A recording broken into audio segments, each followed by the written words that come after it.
Hello friends, welcome to my channel. तो आज हम अपना लेक्चर नंबर 9 कवर करेंगे, यूनिट नंबर 1 का। तो जो यूनिट नंबर 1 है उसका आप सिलेबस एक बार जाके चेक कर लेना, और कल की वीडियो में मैं उसका सिलेबस भी आपको दिखा दूंगी। हमने अभी तक क्या कवर कर लिया है, जो आपका वेस्टर्न साइकोलॉजी का कंसेप्ट था वो हमने कवर कर दिया है।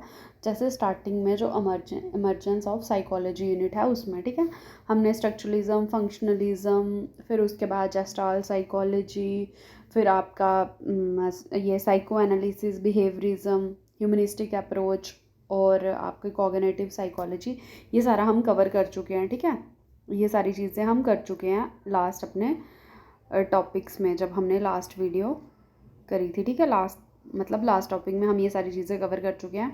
और जो हमारा आज का टॉपिक है, और first, fourth, second, fourth, third, fourth in psychology, ये सारी चीज़ें भी उसमें कवर हो गई थी कि किसको बोलते हैं हम। आज जो हमारा मेन टॉपिक है वो क्या है आपका, एकेडमिक साइकोलॉजी इन इंडिया। और अगर आपको वीडियो अच्छी लगेगी तो लाइक करना, चैनल को सब्सक्राइब करना और वीडियो को शेयर भी करना। ठीक है, और नोट्स चाहिए होंगे तो टेलीग्राम लिंक मैंने दिया होता है, उसको ओपन करके आप टेलीग्राम चैनल को ज्वाइन कर सकते हो, जहाँ पे आपको ये हैंड रिटन नोट्स पीडीएफ के फॉर्म में मिल जाएंगे। ठीक है, अब हम अपना स्टार्ट करते हैं टॉपिक जो है मेन। ठीक है, एकेडमिक साइकोलॉजी इन इंडिया। अभी जो हमने पहले पढ़ा वो सारी क्या है, वेस्टर्न कंट्रीज़ में साइकोलॉजी आई कैसे और कहाँ से स्टार्ट हुई, कि पहले फ़िलासफ़ी थी, फिर आपके फिजियोलॉजिकल जो भी आपके कंसेप्ट थे, मैंने पहले आपको बताया वो सारी चीज़ें कैसे स्टार्ट हुई और कैसे साइकोलॉजी सामने आई एज ए सब्जेक्ट। अब इंडिया में ये सारी चीज़ें कैसे हुई, क्योंकि वो तो हमने वेस्टर्न कंट्रीज़ का पढ़ा। इंडिया में सबसे पहले क्या हुआ कि जो साइकोलॉजी है वो क्या है, एक ऑफस्प्रिंग, मतलब एक किस में से सब्जेक्ट निकला, फ़िलासफ़ी में से। विलियम वुड ने 1879 में फर्स्ट साइकोलॉजी लैब बनाई थी, ये हमने पढ़ा। फिर एडवर्ड टीचनर थे, इन्होंने एक न्यू स्कूल ऑफ थॉट लाया था जिसको हम स्ट्रक्चरलिज्म बोल रहे थे। इनका फोकस कॉन्शियसनेस पे था दोनों का। और फिर उसके बाद फंक्शनलिज्म आया था, उसका फोकस भी कॉन्शियसनेस पे था। और विलियम जेम्स आ गए थे उसके बाद, जिन्होंने सेल्फ की स्टडी की थी, ये भी मैंने आपको बताया, 3 टाइप ऑफ सेल्फ जो उन्होंने बताई थी। और प्रिंसिपल ऑफ साइकोलॉजी 1980 में आए। अब देखो, फर्स्ट साइकोलॉजी लैब 1879 में आई, फिर 1890 में क्या आया आपके, प्रिंसिपल ऑफ साइकोलॉजी। तो ये सीक्वेंस याद रखने होते हैं। और लास्ट में मैंने आपको सीक्वेंस भी एक बताया था, वो सीक्वेंस भी याद रखना। ठीक है, अब आ गई प्री इंडिपेंडेंस, यानी कि इंडिपेंडेंस से पहले साइकोलॉजी का क्या स्टेटस था हमारी कंट्री में। The first psychology department was establish in 1916। जो पहला क्या था हमारा साइकोलॉजी का डिपार्टमेंट था इंडिया में, वो कहाँ पे आया था सबसे पहले, कलकत्ता यूनिवर्सिटी में आया था, और 1916 में आया था। याद रखना, बहुत इंपॉर्टेंट डेट है। ठीक है, फिर जो डॉक्टर आशुतोष मुखर्जी थे, ये आपके प्लानिंग हेड थे कलकत्ता यूनिवर्सिटी के। जिस time psychology as a subject आया कलकत्ता यूनिवर्सिटी में, तो प्लानिंग हेड कौन थे, सर आशुतोष मुखर्जी। इन्होंने डिसाइड किया कि जो एक्सपेरिमेंटल साइकोलॉजी है उसको हम पीजी कोर्स में पढ़ाने के लिए इंट्रोड्यूस करेंगे कलकत्ता यूनिवर्सिटी में। ठीक है, और जो कलकत्ता यूनिवर्सिटी में हमारा साइकोलॉजी लैब या फर्स्ट एक्सपेरिमेंटल साइकोलॉजी लैब बना था, वो क्या था, सेकंड नंबर पे आता था वो लैब। सबसे पहले एशियन लैब्स में कौन आता था साइकोलॉजी के लिए, जापान में 1903 में बना। उसके बाद कलकत्ता यूनिवर्सिटी में आया साइकोलॉजी, और उससे पहले वेस्टर्न कंट्रीज़ में चल रहा था। ठीक है, फिर आगे उसके बाद डॉक्टर ब्रिजेंद्र नाथ सेल, ये क्या थे, ये इन्होंने साइकोलॉजी में हमने क्या क्या चीज़ें ऐड करनी है, क्या सिलेबस बनेगा, तो ये क्या थे, ड्राफ्टेड दिस सिलेबस। 1905 में इन्होंने सिलेबस को ड्राफ्ट किया।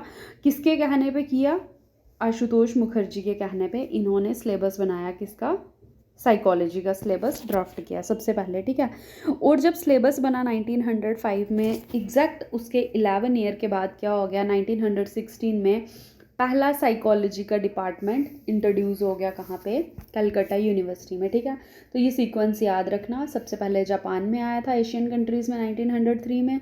उसके बाद जो सर आशुतोष मुखर्जी थे, इन्होंने डिसाइड किया कि साइकोलॉजी एज ए सब्जेक्ट हम पीजी कोर्स में इंट्रोड्यूस करेंगे, और उस चीज़ के लिए इन्होंने सिलेबस की रिस्पॉन्सिबिलिटी दे दी डॉक्टर ब्रिजेंद्र नाथ सेल को। 1905 में सिलेबस का ड्राफ्ट बन चुका था, और उसके बाद उसके एग्जैक्ट 11 साल के बाद क्या हुआ, साइकोलॉजी लैब इंट्रोड्यूस हो गया कौन सी यूनिवर्सिटी में, कलकत्ता यूनिवर्सिटी में। उस टाइम डिपार्टमेंट ऑफ एक्सपेरिमेंट, और चेयरपर्सन कौन थे उस टाइम उस डिपार्टमेंट के, या उस यूनिवर्सिटी के, नरेंद्र नाथ सेन गुप्ता। ठीक है, तो ये 3 नाम बड़े इंपॉर्टेंट आपके, सर आशुतोष मुखर्जी, डॉक्टर ब्रिजेंद्र नाथ सेल, और कौन, नरेंद्र नाथ सेनगुप्ता। ठीक है, ये मेन टॉपिक आ गया, मेन पॉइंट्स आ गए आपके प्री इंडिपेंडेंट यानी कि इंडिपेंडेंस से पहले।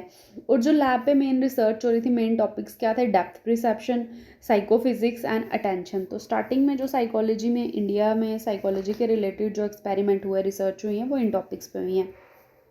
उसके बाद क्या हुआ, psychology was included as a separate section in Indian science congress. ठीक है, अब इंडियन साइंस कांग्रेस में क्या हुआ, साइकोलॉजी एज ए साइंस या एज ए सब्जेक्ट इंट्रोड्यूस कब हुई, 1923 में।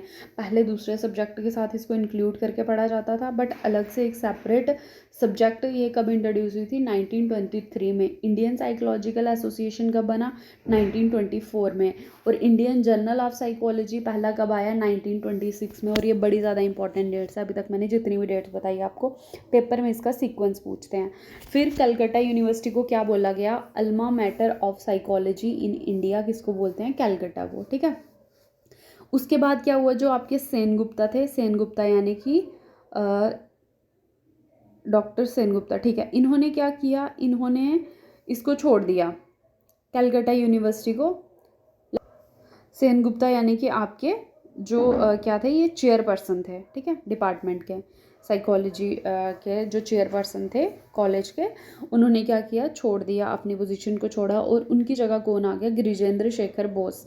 अब ये जो गिरिजेंद्र शेखर बोस हैं, ये क्या थे, ये पहले ऐसे इंसान थे जिन्होंने इंडियन यूनिवर्सिटी में से पीएचडी की डिग्री को रिसीव किया कलकत्ता यूनिवर्सिटी में। और इनका टॉपिक क्या था, रिप्रेशन। याद रखना क्या टॉपिक था, रिप्रेशन। ये मेडिकल डॉक्टर थे, साइकेट्रिस्ट थे, और इनका क्लोज कॉन्टैक्ट किसके साथ था, सिगमंड फ्रॉइड के साथ। इसलिए इन्होंने किसको प्रमोट किया, साइको एनालिसिस को भी इन्होंने बहुत ज़्यादा प्रमोट किया।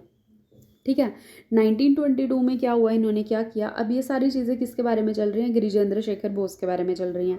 ही founded the Indian psychoanalytics society, बनाई इन्होंने इंडियन साइको एनालिटिक्स सोसाइटी, क्योंकि ये सिगमंड फ्रॉइड के फ्रेंड थे और उस चीज़ को क्या कर रहे थे, प्रमोट कर रहे थे।